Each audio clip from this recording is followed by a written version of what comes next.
नमस्कार, आप देख रहे द न्यूज बर्ड। मैं हूं आपके साथ आशीष पुरोहित। सबसे पहले नजर डालते हैं इस वक्त की खास खबरों पर। राजस्थान क्रिकेट एसोसिएशन के दूसरी बार अध्यक्ष बनने के बाद वैभव गहलोत ने विधिवत रूप से पदभार ग्रहण किया। जिला कलेक्टर हिमांशु गुप्ता ने G20 सम्मेलन की तैयारियों का जायजा लिया। विप्र कल्याण बोर्ड अध्यक्ष महेश शर्मा का स्वरूपगंज में हुआ भव्य स्वागत। जेल कार्मिकों का वेतन की संगतियों के विरोध में महज बहिष्कार छठे दिन भी लगातार जारी।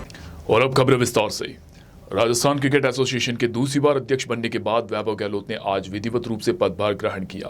वैभव गहलोत ने पदभार ग्रहण करने से पहले पूजा अर्चना की और वैदिक मंत्रोच्चार के साथ अपना पदभार संभाला।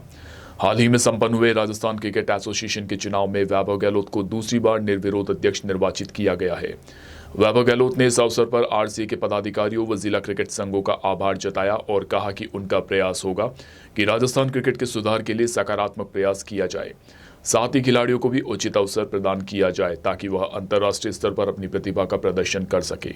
जोधपुर में 2 से 4 फरवरी को होने वाले G20 बैठक के चलते जिला कलेक्टर हिमांशु गुप्ता बुधवार को शहर में की जा रही तैयारियों का जायजा लेने के लिए सुबह 10 बजे से ही संबंधित अधिकारियों के साथ शहर के दौरे पर निकले।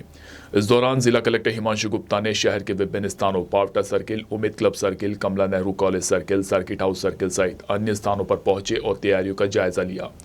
निरीक्षण के दौरान उन्होंने वहां मौजूद कमियों को जल्द से जल्द सही करने के लिए भी संबंधित विभागीय अधिकारीगण को आवश्यक दिशा निर्देश दिए।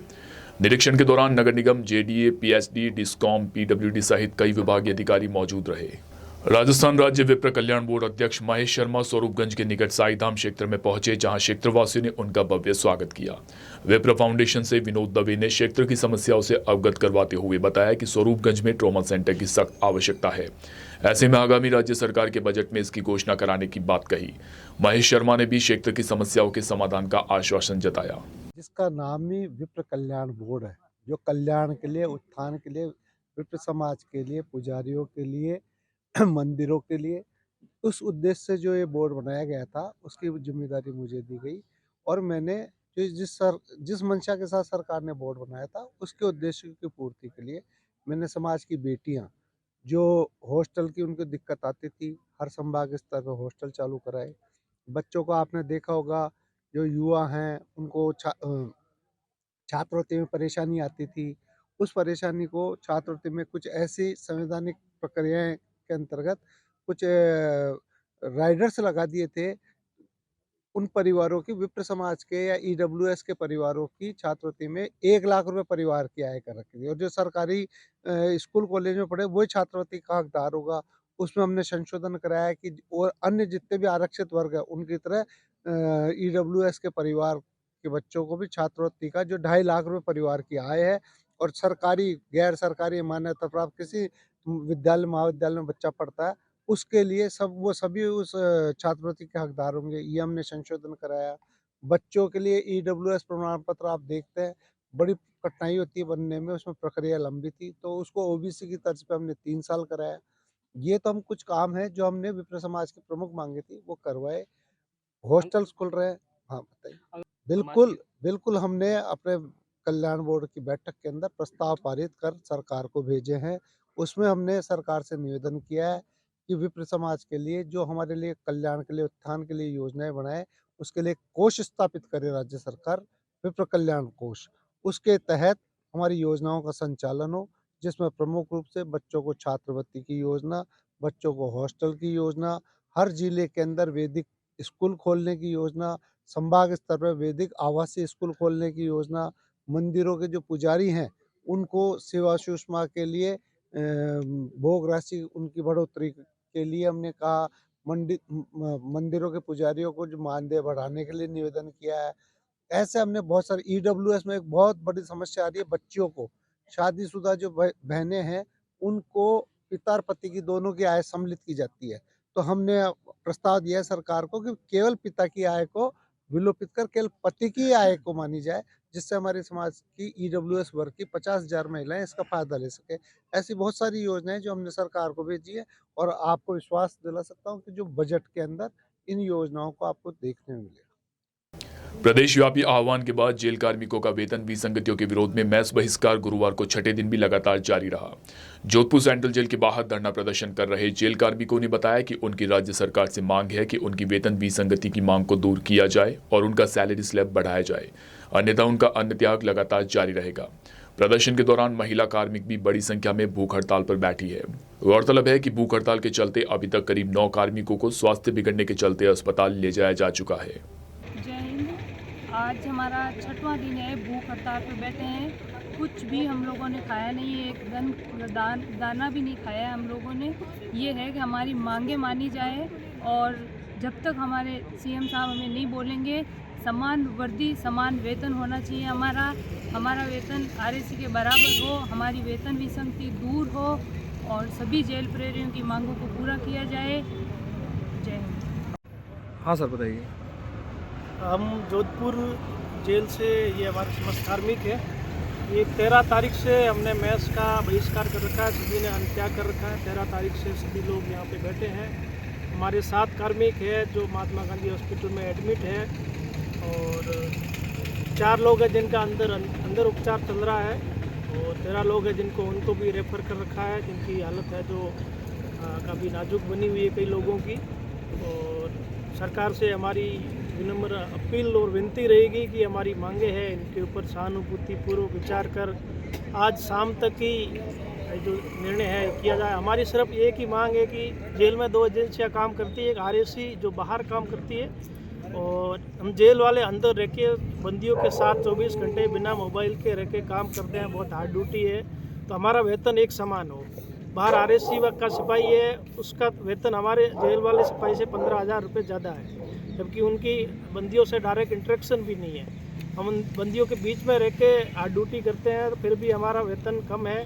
इस वजह से हमारा सिपाही है डिप्रेशन में रहते हैं। इनकी कम से कम एक अच्छा वेतन मिले तो उनकी बच्चे फैमिली अच्छी लाइफ तो जी सके।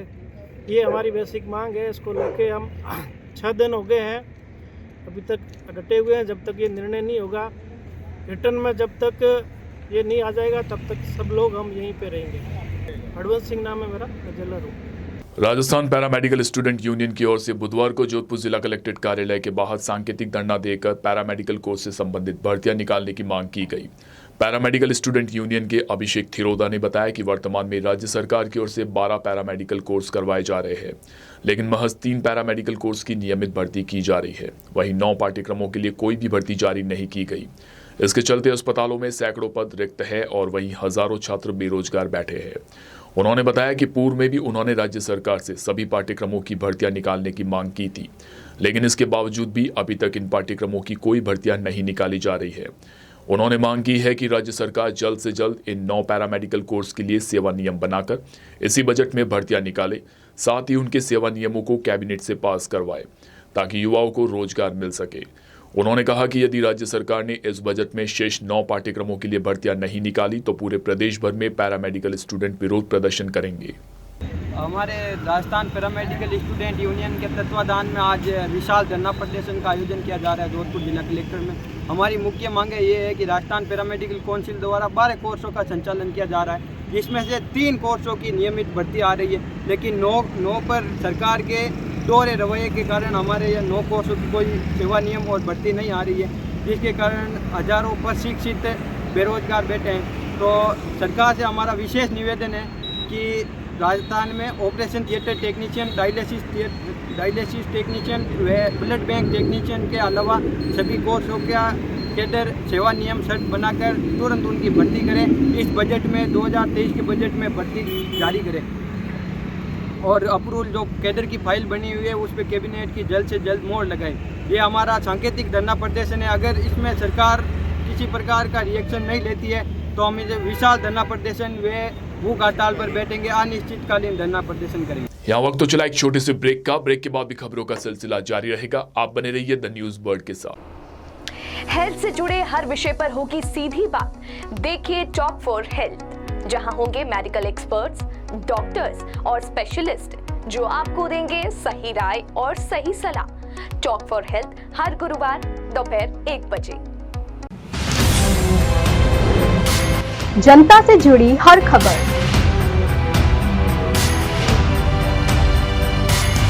खबरों से जुड़ा हर सच,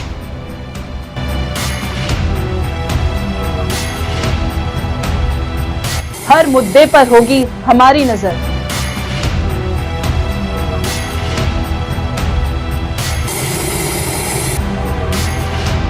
हम आपको बताएंगे खबरों के पीछे का सच।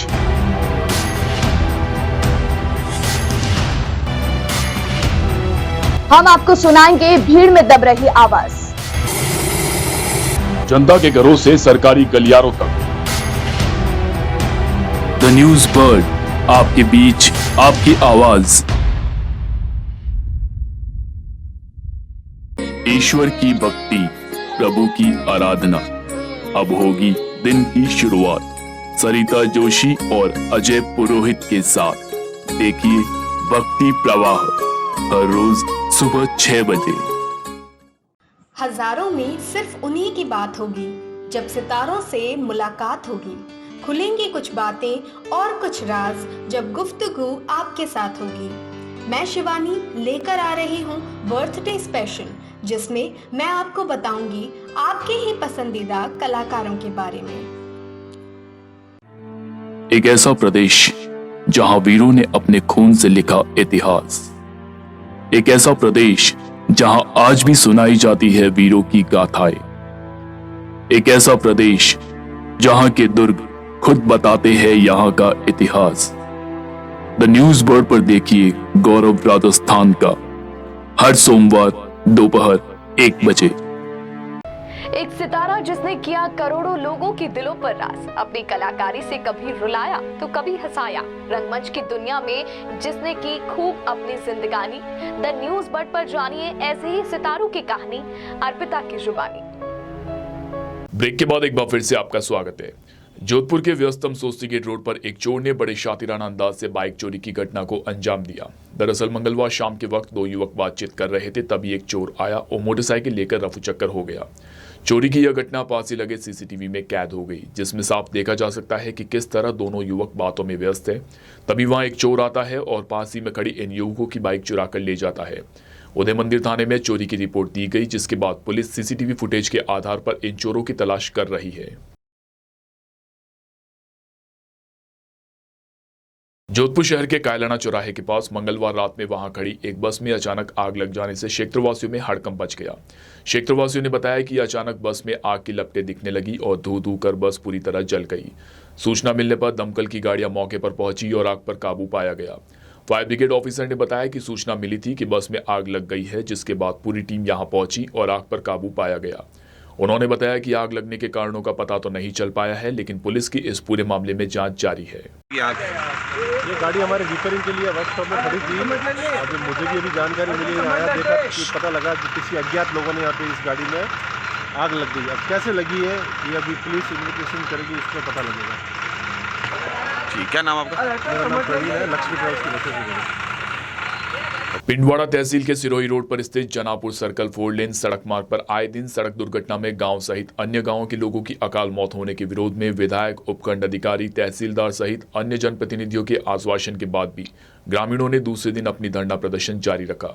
गौरतलब है कि 3 दिन पूर्व जनापुर सर्कल पर गांव के 2 युवा सड़क दुर्घटना में घायल हो गए थे, जिसमें एक युवक की उपचार के दौरान मौत हो गई, जिससे पूरे गांव में आक्रोश फैल गया।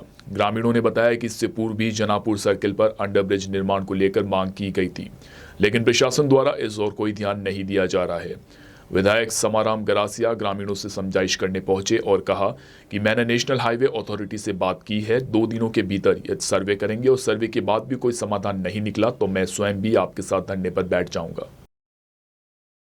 माउंट आबू ब्रह्मा कुमारी संस्थान के साकार संस्थापक ब्रह्मा बाबा की 54वीं पुण्यतिथि बुधवार को विश्व शांति दिवस के रूप में मनाई जा रही है। पुण्यतिथि के चलते भारत सहित कई देशों से 20,000 लोग आश्रम में जुटे हैं। बाबा के समाधि स्थल पर प्रार्थना सभा आयोजित हुई। उसके बाद संस्था की मुख्य प्रशासिका समेत वरिष्ठ पदाधिकारियों ने पुष्पांजलि अर्पित की।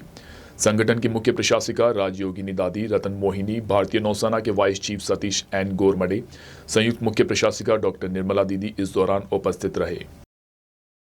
जोधपुर शहर में आगामी G20 सम्मेलन को देखते हुए नगर निगम दक्षिण के साथ मिलकर INFD के छात्र शहर की दीवारों को निखार रहे हैं। अधीक्षण अभियंता संजय पुरोहित ने बताया कि G20 सम्मेलन के मद्देनजर जहां एक और नगर निगम दक्षिण की ओर से विशेष सफाई अभियान चलाया गया, जिसके तहत वार्ड में मुख्य सड़कों पर सफाई की जा रही है, वहीं दूसरी ओर शहर के सौंदर्य को निखारने के लिए शहर की दीवारों को आकर्षक मांडनों व पेंटिंग से सजाया जा रहा है।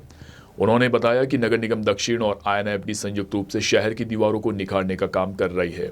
नगर निगम दक्षिण ने INFD के लिए विद्यार्थियों को इसके लिए प्रेरित किया और आवश्यक सामग्री भी उपलब्ध करवाई, जिसके चलते इन विद्यार्थियों ने पहले चरण में KN कॉलेज की दीवारों पर पेंटिंग्स की शुरुआत की है और दीवारों पर आकर्षक मांडने और चित्रकारी की जा रही है, जो हर किसी का ध्यान अपनी ओर आकर्षित कर रही है।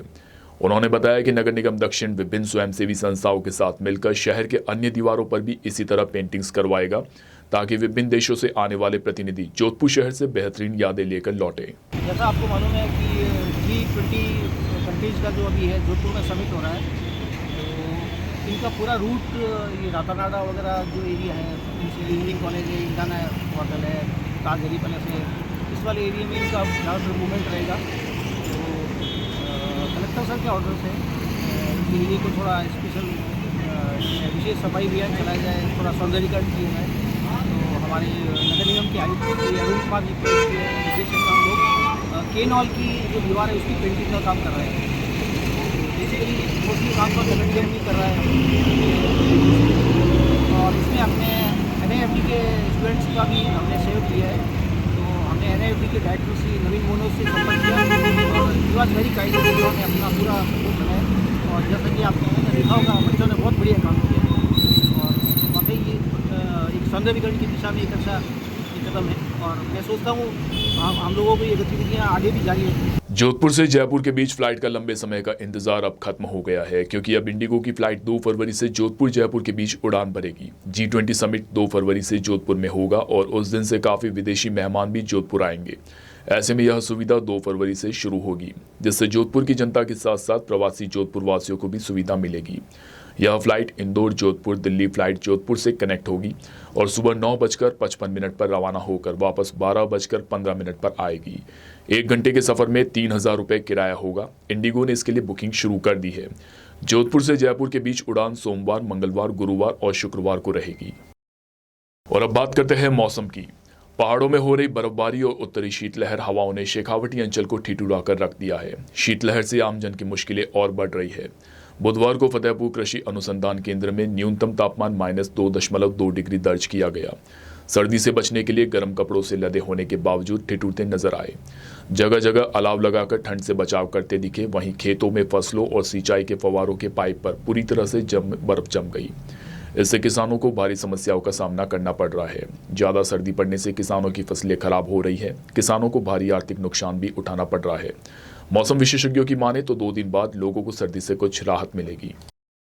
और आइए एक बार फिर से नजर डालते हैं इस वक्त की खास खबरों पर। राजस्थान क्रिकेट एसोसिएशन के दूसरी बार अध्यक्ष बनने के बाद वैभव गहलोत ने विधिवत रूप से पदभार ग्रहण किया। जिला कलेक्टर हिमांशु गुप्ता ने G20 सम्मेलन की तैयारियों का जायजा लिया। विप्र कल्याण बोर्ड अध्यक्ष महेश शर्मा का स्वरूपगंज में हुआ भव्य स्वागत। जेल कार्मिकों का वेतन की संगतियों के विरोध में मैच बहिष्कार 6ठे दिन भी लगातार जारी। अभी के लिए फिलहाल इस बुलेटिन में इतना ही। राज्य की और खबरों को जानने के लिए आप बने रहिए द न्यूज बर्ड के साथ।